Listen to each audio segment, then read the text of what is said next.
Halo semua, balik lagi di channel Toraokun. Sebelum pembahasannya dimulai, silahkan klik tombol subscribe dan aktifkan lonceng notifikasinya supaya kalian gak ketinggalan info dan teori terbaru seputar One Piece. Buat kalian yang mau informasi tambahan soal SBS atau databook, kalian bisa follow Instagram Toraokun. Di sana admin akan memposting soal SBS, databook, dan berbagai teori singkat. Sekarang lanjut ke pembahasan. Melanjutkan cerita dalam chapter yang lalu, cerita dalam chapter kali ini dimulai dengan memperlihatkan Robin, Chopper, dan Bonnie yang semakin mengeksplorasi perpustakaan burung hantu. Perpustakaan itu cukup besar, sehingga butuh waktu yang cukup lama bagi mereka untuk berkeliling dan melihat semua yang ada di dalam sana. Selain kumpulan buku, perpustakaan burung hantu juga memiliki koleksi-koleksi benda kuno yang dikumpulkan oleh para raksasa dari seluruh dunia. Chopper bertanya kepada Sal, benda apa saja itu, dan Sal menjelaskan bahwa semua benda itu memiliki nilai serta ceritanya masing-masing. Menurut Sal, masih ada lebih banyak hal lain di perpustakaan tersebut sehingga dia meminta mereka untuk terus melihat-lihat. Ada salah satu ruangan di perpustakaan Sal itu yang berisi penuh dengan senjata-senjata hebat. Senjata itu dikumpulkan oleh para raksasa dari seluruh dunia. Ada yang berukuran besar dan ada juga yang berukuran manusia normal. Beberapa dari senjata itu sepertinya akan diberikan kepada kru bajak laut topi jerami. Sementara itu, di sana Lilith yang memperkenalkan diri sebagai klon Vegapunk mulai menjelaskan kepada Sal tentang semua seluk-beluk dari Vegapunk itu, dan Sal pun memahami semua penjelasan dari Lilith. Kemudian, mereka mulai membahas soal rencana membangun laboratorium di Pulau Elbaf. Menurut Sal, itu merupakan ide yang bagus, karena jika ada laboratorium canggih di sana berdampingan dengan perpustakaan burung hantu, maka Elbaf akan menjadi pusat ilmu pengetahuan dunia. Dia memastikan para raksasa akan membantu mewujudkan rencana Lilith. Tapi meski itu hal yang sangat bagus, ada juga yang masih Sal khawatirkan. Jika Elbaf terlalu mencolok sebagai pusat untuk ilmu pengetahuan, pihak pemerintah dunia pasti akan mengambil tindakan. Lilith setuju dengan perkataan Sal, karena itulah dia akan mencoba untuk menghubungi pemimpin dari pasukan revolusi, yaitu Monkey D. Drago. Lilith ingin meminta pasukan revolusi untuk melindungi pembangunan laboratorium di Pulau Elbaf supaya aman dari serangan pihak pemerintah dunia. Sal juga rupanya mengenal Dragon dengan baik sama seperti Lilith. Namun Sal bertanya kepada Lilith mengapa harus meminta Dragon untuk melindungi laboratorium di Pulau Elbaf, padahal ada bajak laut topi jerami yang bisa melindungi mereka. Lilith pun menjawab itu karena pembangunan laboratorium membutuhkan waktu yang cukup lama, sedangkan dia tidak mau mengganggu petualangan Luffy menuju ke Pulau Laugh-Tale. Luffy tidak akan berlama-lama di Pulau Elbaf karena petualangannya masih cukup panjang. Jadi lebih baik meminta pasukan revolusi saja untuk menjaga laboratorium di sana, karena pasukan revolusi bisa membangun markas dan menetap di Pulau Elbaf. Kemudian diperlihatkan dua sosok misterius yang muncul pada bagian akhir chapter yang lalu. Mereka mulai keluar dari dalam kastil desa Elbaf dan menjelajahi wilayah di sana. Kedua orang itu adalah seorang pria dengan wajah yang mirip dengan Shanks dan seorang wanita yang setengah wajahnya tertutup perba. Sebelum memperlihatkan lebih lanjut tentang dua orang ini, cerita terlebih dahulu beralih ke tempat Luffy dan kawan-kawan. Seperti yang kita tahu, mereka sedang bersama guru raksasa bernama Ripley dan asisten Sal yang bernama Ainge. Di tempat itu, Luffy bertanya lebih lanjut kepada Ripley soal prajurit pada masa lalu yang memiliki wujud putih seperti Luffy, karena dalam chapter sebelumnya, Ripley menyinggung soal hal itu. Sang guru raksasa tersebut pun menjelaskan secara singkat. Menurut cerita mitologi yang ada di Elbaf, konon pada masa yang sangat jauh sekali, di dunia ini pernah ada sosok Dewa Matahari Nika. Dia sering membebaskan para budak dan membawa kebahagiaan kepada banyak orang, sehingga Dewa Nika juga dikenal sebagai prajurit pembebasan. Dia dipuja secara turun-temurun oleh para raksasa Elbaf dan banyak orang di seluruh dunia. Karakteristik dari Nika adalah berwujud putih, bertubuh karet, dan memiliki kekuatan kebebasan. Kemudian, sekitar 900 tahun yang lalu atau pada abad kekosongan, hidup seorang bajak laut dari kerajaan kuno bernama Joy Boy. Joy Boy ini memiliki kekuatan yang sama dengan Nika. Dia bertubuh karet, bisa bertransformasi ke dalam wujud putih, dan menguasai kekuatan kebebasan juga. Begitu Joy Boy disinggung, Luffy langsung teringat di Pulau Egghead, sang robot kuno pernah memanggil Luffy dengan nama Joy Boy. Sekarang Luffy sedikit mengerti mengapa robot itu bisa salah mengira. Ternyata orang yang bernama Joy Boy itu memiliki kekuatan yang sama dengan Luffy. Mereka berdua adalah pengguna Gomu Gomu no Mi. Mendengar itu, membuat Ripley langsung mengoreksi perkataan Luffy. Ripley berkata, Gomu Gomu no Mi adalah nama palsu dari pemerintah dunia. Nama asli dari buah iblis yang dikonsumsi oleh Luffy sebenarnya adalah Hito Hito no Mi model Dewa Matahari Nika, dan itu bertipe Mythical Zoa. Luffy pun terkejut dan bilang, jadi selama ini dia memiliki kekuatan dewa. Pengetahuan Luffy akan identitas asli dari buah iblisnya ini pasti akan membuat dia berkembang menjadi semakin kuat. Luffy sebenarnya masih penasaran, tapi Ripley segera berdiri dan berkata cukup untuk kali ini, sebab dia ada tugas untuk mengajar anak-anak di sekolah.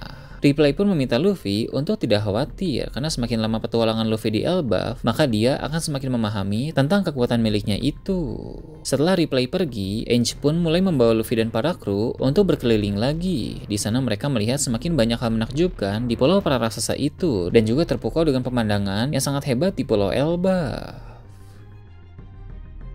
Berpindah ke Marijois, cerita memperlihatkan ruangan otoritas tempat para Gorosei. Di sana mereka sedang membahas soal pengutusan dua kesatria suci menuju ke Elbaf. Jadi di sini sudah dikonfirmasi sendiri oleh para Gorosei bahwa dua sosok berjubah misterius itu adalah kesatria suci. Dari pembicaraan para Gorosei diketahui bahwa ada dua alasan mengapa mereka dikirim ke sana. Pertama, untuk memburu Luffy.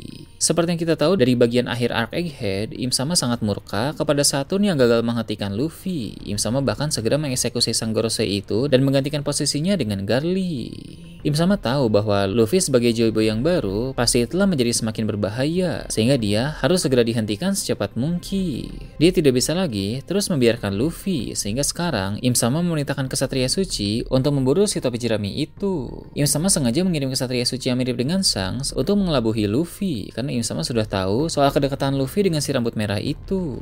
Kedua, alasan lain mengapa kesatria suci dikirim ke Elbaf adalah untuk menyelidiki keadaan internal Elbaf. Apakah situasi saat ini memungkinkan bagi pemerintah dunia untuk masuk dan mengambil alih negeri itu? Sudah sejak lama diketahui bahwa Elbaf adalah negeri yang sangat kuat. Bahkan Elbaf merupakan negeri paling kuat yang belum bisa diambil alih oleh pemerintah dunia.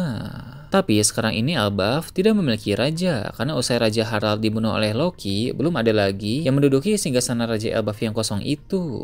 Tidak memiliki raja tentu membawa pengaruh yang cukup serius di Pulau Elbaf, karena mereka tak memiliki pemimpin tertinggi yang bisa memberi komando.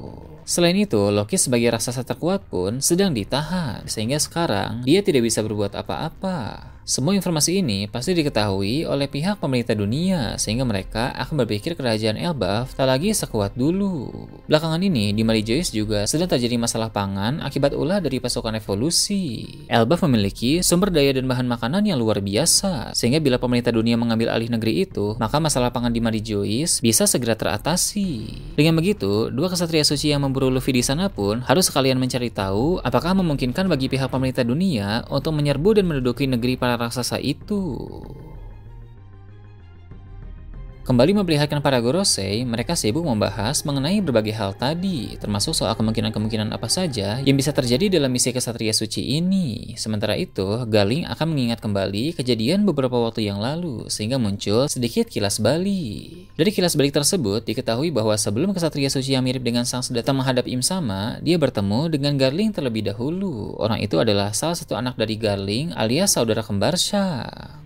Garling tahu alasan mengapa Im Sama memanggil anaknya itu adalah untuk memberikan misi yang sangat penting. Maka Garling berkata kepadanya agar tidak mengecewakannya dalam misi ini. Dia harus melaksanakan misi tersebut seefektif mungkin dan memberikan hasil yang maksimal. Garling menaruh harapan besar kepada anaknya itu, karena selama ini dia belum pernah gagal dalam melaksanakan misi apapun. Kilas balik pun berakhir dan cerita beralih ke Pulau Elbaf saat ini. Saudara kembar Shanks dan wanita yang sedang bersamanya kembali diperlihatkan. Mereka berdua berjalan dengan santai di jalanan desa Elbaf. Alasan mengapa mereka berdua bisa sesantai itu di negeri para raksasa karena keduanya percaya diri dengan kekuatan masing-masing, sehingga tak ada yang perlu ditakuti di pulau itu. Tak lama berselang, ada seorang raksasa yang melewati jalan itu dari arah berbeda. Dia merupakan salah satu kru bajak laut Wario. Dia hendak pergi ke suatu tempat dengan tujuan mengambil makanan tambahan untuk pesta mereka. Namun, ketika melihat ada dua orang manusia mencurigakan, raksasa itu pun segera berhenti. Saat memandang ke arah saudara kembar Shanks, dia sempat mengira orang itu adalah Shanks. Dia pun bingung mengapa Shanks bisa berada di dunia matahari, padahal sebelumnya bajak laut Akagami sudah pergi meninggalkan Pulau Elbaf beberapa hari yang lalu. Tapi, sang raksasa kemudian tersadar bahwa orang itu tidak memiliki bekas luka di matanya, jadi tentu dia bukan Shanks. Sang raksasa pun meminta orang itu untuk membuka jubah. Namun sosok misterius di hadapannya itu tidak merespon, sehingga si raksasa cukup yakin bahwa itu memang bukan Shanks. Shanks. Dengan suara keras, si raksasa bertanya siapa mereka berdua. Tapi sang wanita di samping kembaran Shanks itu langsung bergerak dengan sangat cepat. Dia melancarkan suatu serangan kuat secara tiba-tiba yang membuat sang raksasa itu seketika langsung tumbang. Dua kesatria suci itu pun melanjutkan perjalanan. Mereka bergerak dengan sangat cepat menggunakan teknik Soru dan berjalan di udara memakai teknik Geppo. Ketika keduanya berada di dekat tempat para raksasa berkumpul, Dory dan Brogy merasakan aura kedatangan dari dua orang itu. Dory dan Brogy pun berkata, ada orang kuat yang sedang datang ke sana, tapi mereka yakin bahwa itu bukan Luffy dan kawan-kawan. Para raksasa di sana pun langsung merasa waspada. Jadi setelah ini, dua kesatria suci itu akan menghadapi Dory dan Brogy dan juga para raksasa yang lain. Nah, baru setelah itu, dua kesatria suci itu baru akan menghadapi bajak laut topi jerami. Kemudian diperlihatkan lagi tempat Lilith dan Saul berada. Mereka sedang menghubungi Dragon melalui Denden Mushi. Seperti yang tadi dibahas, Lilith meminta Dragon untuk melindungi pembangunan laboratorium baru di Pulau Elbaf. Tentu Dragon akan mengiyakan hal tersebut, karena laboratorium dan perpustakaan Elbaf akan berperan besar dalam menjatuhkan pemerintah dunia. Jadi ada potensi bahwa pasukan revolusi datang ke Pulau Elbaf, entah hanya beberapa komandan dan pasukan saja, atau malah Dragon sendiri yang akan turun tangan. Nah, itu tadi berbagai hal menarik pada chapter 1135. Gimana menurut kalian? Silahkan tulis di kolom komentar di bawah. Oke, segitu aja untuk pembahasan kali ini. Jangan lupa like, share, dan subscribe untuk video menarik selanjutnya. Gue Tora Akun, Shambles.